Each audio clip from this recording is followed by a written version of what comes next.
Most people say they want success, but very few are willing to hear what success actually demands from them. Because success is not motivational quotes, not morning routines copied from the internet, and definitely not pretending to be busy. Success is deeply uncomfortable. It challenges your identity before it rewards your effort. It forces you to confront parts of yourself you've been avoiding for years, and that's why most people never reach it. Not because they are incapable, but because they refuse to transform. If you truly want to succeed, you have to understand one brutal truth first. Your life today is a perfect reflection of the standards you've accepted so far, not your potential, not your intentions, your standards, the way you think, the way you react, the way you tolerate disrespect, distraction, laziness, confusion, everything. Nothing changes until those standards change. And that change doesn't happen by accident. It happens when certain principles become non-negotiable in your life. The first principle is radical self-responsibility. This is where success actually begins, even though most people try to skip it. Radical self-responsibility means you stop blaming your past, your parents, your partner, your society, your economy, your luck. Not because those things didn't affect you, but because blaming them keeps you powerless. The moment you say, "This happened to me, therefore I cannot succeed," you hand over control of your life to something that no longer exists. Successful people don't deny their wounds. They refuse to let those wounds dictate their future. Self-responsibility is not about self-hatred. It's about ownership. It's about saying, "This is my life. These are my results. And if I don't like them, it's my job to change." That mindset alone separates leaders from victims, because once you own your life, you stop waiting for permission. You stop waiting for motivation. You stop waiting for someone to save you. You start moving, even when you're scared, even when you're confused, even when you're tired. And that movement builds confidence, not the other way around. The second principle is emotional discipline. This is where most people fail silently. They think success is about intelligence or talent, but it's not. It's about how well you can manage your emotions under pressure. Can you stay calm when things don't go your way? Can you stay consistent when no one is watching? Can you delay gratification when every part of you wants comfort right now? Emotionally undisciplined people live reactive lives. They work when they feel like it. They quit when it gets uncomfortable. They speak when they should stay silent. They stay silent when they should speak. Their emotions control their actions, and their actions control their results. Successful people reverse that equation. They feel fear and act anyway. They feel tired and show up anyway. They feel uncertain and still commit. Emotional discipline also means not letting other people's opinions hijack your direction. If your mood changes based on validation, you will never build anything meaningful. You cannot live a powerful life while constantly checking whether everyone approves of you. At some point, you must choose between being liked and being respected by your future self. And that choice will cost you comfort, approval, and sometimes relationships, but it will give you clarity. The third principle is long-term thinking. Most people sabotage their success because they are addicted to short-term pleasure. They want fast results, instant recognition, quick money, immediate reassurance. But success is built on delayed rewards. It's built on doing boring, repetitive, unglamorous work long before it pays off. Long-term thinking means you make decisions today that your future self will thank you for, even if your present self complains. It means choosing discipline over drama, consistency over excitement, progress over perfection. It means understanding that every small habit compounds, whether good or bad. The way you spend 1 hour is the way you spend your life, and the way you spend your days is the way you shape your destiny. People who succeed ask a different question, not "how do I feel right now," but "where will this choice take me in 5 years?" They understand that life rewards patience, strategy, and endurance. And once you internalize that, you stop wasting energy on things that don't matter. You stop chasing people who don't choose you. You stop arguing with people committed to misunderstanding you. You stop trying to prove yourself to those who will never see your value anyway. The fourth principle is self-respect through boundaries. This principle quietly determines how far you'll go in life, because success doesn't coexist with constant self-betrayal. If you say yes when you want to say no, if you tolerate disrespect to avoid conflict, if you abandon your goals to keep others comfortable, you slowly erode your own self-trust. And once you lose self-trust, confidence collapses. Boundaries are not about controlling others. They are about controlling yourself. They are about deciding what behavior you accept, what energy you allow around you, and what distractions you eliminate. Every time you enforce a boundary, you send a message to your subconscious, I matter. And that message changes the way you show up everywhere, in your work, in your relationships, in your decisions. People who lack boundaries often confuse being available with being valuable. They overgive, over-explain, overextend, hoping it will earn love or recognition. But the opposite happens. Respect grows when you respect yourself first. Success demands the courage to disappoint others rather than disappoint yourself. And that courage is built one boundary at a time. The fifth principle is identity-level growth. This is the deepest principle and the one that makes everything else stick. You don't rise to the level of your goals, you fall to the level of your identity. If deep down you see yourself as someone who quits, procrastinates, settles, or self-sabotages, no amount of motivation will save you, because your identity will always pull you back to what feels familiar. Real change happens when you stop asking, what should I do? And start asking, who do I need to become? A person who succeeds thinks differently, reacts differently, chooses differently. They don't wait for confidence. They build it through action. They don't wait for clarity. They gain it by moving forward. They don't wait to feel ready. They become ready by showing up consistently. When your identity shifts, your habits follow. When your habits follow, your results change. And when your results change, your entire life reorganizes itself. This is why success often looks sudden from the outside, but is anything but sudden on the inside. It's years of invisible growth, internal battles, quiet discipline, and relentless self-correction.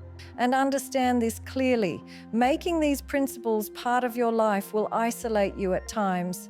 You will outgrow conversations, environments, and even versions of yourself. You will feel misunderstood. You will feel lonely in rooms where you no longer belong. But that discomfort is not a sign that something is wrong. It's a sign that something is changing. Success is not becoming someone else. It's becoming more of who you were meant to be before fear, conditioning, and disappointment convinced you to shrink. And the moment you stop negotiating with your potential, life starts responding differently. Opportunities appear where excuses once lived. Confidence replaces confusion. Direction replaces chaos. Because success is not luck, it's alignment. Alignment between your values, your actions, and your standards.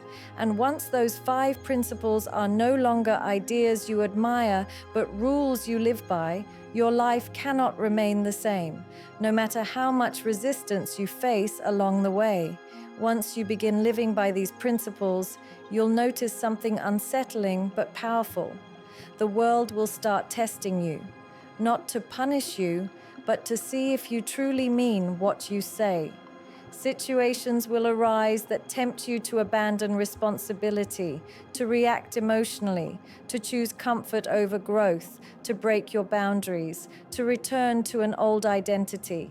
And in those moments, success is decided quietly. No applause, no witnesses, just a choice. Most people think success comes from big, dramatic decisions. In reality, it comes from the small moments where you choose differently than you used to, when you don't respond immediately to provocation, when you keep working even though no one is praising you, when you walk away from something familiar because it no longer aligns with who you're becoming. These moments don't feel heroic, but they are transformational. There will be days when you question yourself, days when progress feels invisible, days when it seems like everyone else is moving faster, doing better, winning more. And this is where emotional discipline and long-term thinking intersect. Because comparison is one of the fastest ways to sabotage your focus. You are not here to live someone else's timeline. You are here to build a life that fits your values, your capacity, your vision. And that requires patience with yourself without lowering your standards. Understand this, growth is not linear. Some days you'll feel powerful, clear, unstoppable. Other days you'll feel uncertain, slow, and overwhelmed. Success does not mean eliminating doubt. It means not obeying it. It means you keep your commitments even when your emotions fluctuate.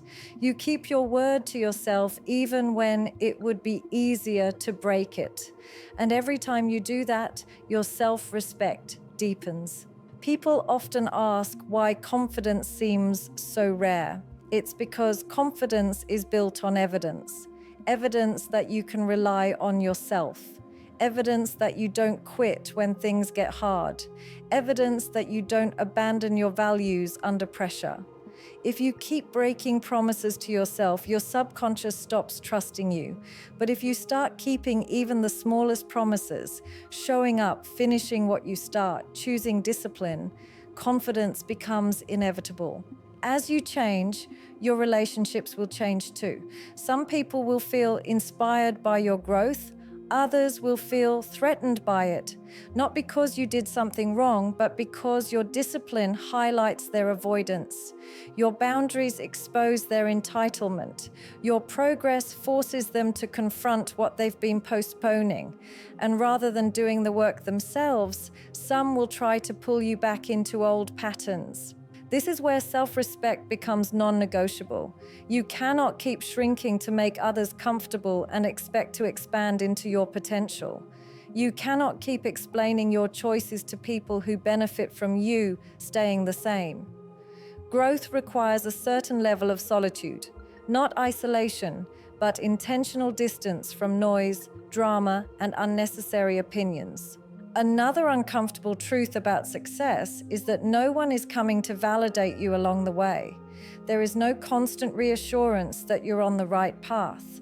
Often the path feels quiet, almost too quiet, and many people mistake that silence for failure when in reality it's focus, it's alignment, it's the absence of distraction that once consumed their energy. You will also realize that motivation is unreliable. If you wait to feel inspired, you'll remain inconsistent. Successful people don't rely on motivation. They rely on systems. They design their environment to support discipline. They reduce friction around good habits and increase friction around bad ones. They don't depend on willpower alone. They build structure. And slowly, something shifts internally. You stop needing external validation to feel worthy. You stop chasing outcomes and start respecting the process. You stop asking, am I good enough? And start asking, am I showing up as the person I committed to become? That shift changes everything. Because now your self-worth is no longer tied to results, it's tied to integrity. At this stage, setbacks don't destroy you the way they used to. Failure becomes information, not identity. Mistakes become feedback, not proof of inadequacy. You stop personalizing obstacles and start analyzing them. What needs adjustment? What needs improvement? What lesson is being offered here? This mindset turns every challenge into fuel rather than friction. You also become far more intentional with your time. You realize that attention is one of your most valuable assets, and wasting it is a form of self-betrayal. You stop consuming content that leaves you empty. You stop engaging in conversations that go nowhere. You stop saying, "I'm busy," when what you really mean is, "I'm distracted." And as your focus sharpens, your output improves. Discipline begins to feel less like punishment and more like freedom. Because the more disciplined you are, the fewer decisions drain your energy, the fewer emotional spirals you entertain, the fewer regrets you carry. Structure gives you room to think clearly, act deliberately, and move forward with intention rather than impulse. And the identity shift deepens. You no longer see yourself as someone trying to succeed. You see yourself as someone who does what needs to be done, regardless of mood, recognition, or external conditions. That identity quietly influences every choice you make, from how you speak to yourself, to how you respond under stress, to what you tolerate in your environment. At this point, success stops being something you chase and starts being something you embody. Your standards rise naturally. Your patience grows stronger. Your resilience becomes noticeable, not just to others, but to yourself. And even though the journey remains demanding, it no longer feels chaotic. It feels directed, intentional, grounded. Because when these principles are no longer concepts you admire, but behaviors you practice daily, your life begins to organize itself around clarity instead of confusion, purpose instead of pressure, and progress instead of excuses. And that internal shift continues to reshape everything: how you think, how you choose, how you endure, long before any visible outcome ever appears. With time, you begin to recognize patterns in yourself that once controlled you. The urge to procrastinate when something feels overwhelming, the impulse to seek distraction when discomfort rises, the habit of doubting yourself right before a breakthrough. What changes is not that these impulses disappear, but that you no longer obey them automatically. Awareness creates choice, and choice creates power. You start responding instead of reacting, pausing instead of panicking, observing instead of escaping. And in that pause, you reclaim control over your direction. This is where emotional maturity quietly forms. Not in moments of success, but in moments where you could sabotage yourself and don't. You also begin to understand that success is not about becoming rigid or emotionless. It's about becoming regulated, feeling deeply without being ruled by those feelings, caring without losing yourself, ambition without burnout. This balance allows you to sustain progress instead of burning out in cycles of intensity and collapse. At this stage, clarity sharpens. You know what matters to you, and equally important, what doesn't. You stop overcommitting. You stop scattering your energy across too many goals. You simplify, and simplicity becomes a competitive advantage, because while others are overwhelmed by options, you're focused on execution. You also notice that your internal dialogue changes. The voice that once criticized you harshly becomes more constructive. Instead of saying, "I can't do this," it asks, "What's the next small step?"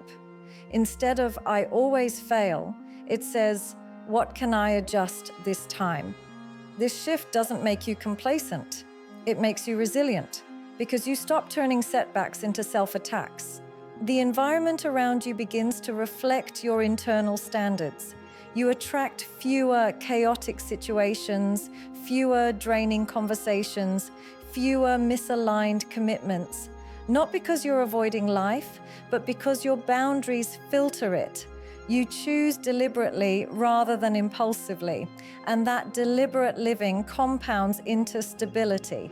There will be moments where growth feels almost boring. No crisis, no dramatic highs or lows, just steady effort.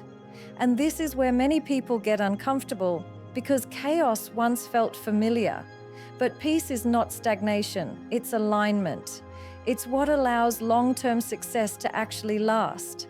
You start measuring progress differently, not just by external wins, but by internal consistency. Did you honor your schedule? Did you keep your word? Did you act in alignment with your values under pressure? These metrics may be invisible to others, but they are deeply visible to you. And they build a quiet pride that no applause can replace. As your standards rise, your tolerance for excuses drops, not in a harsh or judgmental way, but in a grounded, self-aware way. You no longer romanticize struggle or glorify burnout. You focus on effectiveness. You ask better questions. You refine your approach instead of forcing outcomes. You also stop seeing rest as weakness. You understand that recovery is part of discipline, that sustainability requires listening to your body and mind, that pacing yourself is not quitting, it's strategic. This maturity prevents you from repeating cycles that once derailed your progress. Another shift happens in how you handle uncertainty. Instead of needing all the answers before moving, you become comfortable taking the next step without complete clarity. You trust yourself to adapt, to learn, to course correct, and that trust becomes one of your greatest strengths. You realize that courage is not loud, it's quiet consistency, showing up again after a bad day, continuing after disappointment, staying committed when the novelty wears off. This kind of courage doesn't seek attention, but it builds unstoppable momentum. Over time, your goals evolve, not because you've lowered them, but because you've refined them. You're no longer chasing what looks impressive to others. You're building what feels meaningful to you. And that alignment fuels persistence in a way external validation never could. You also become less interested in convincing others of your vision. You let your actions speak. You let time reveal results. You understand that not everyone needs to understand your path, and that's not your responsibility. And through all of this, something subtle but profound takes root, a sense of inner stability. A knowing that no matter what happens externally, you can rely on yourself, that you have the tools, the discipline, and the awareness to handle challenges as they arise, that confidence is not dependent on outcomes, it's anchored in character. This inner stability changes how you walk through the world. You're less reactive, less desperate, less hurried. You move with intention, you speak with clarity, you choose with purpose. And even when the road ahead remains demanding, it no longer feels uncertain in the same way, because you've become someone who can navigate uncertainty without losing direction.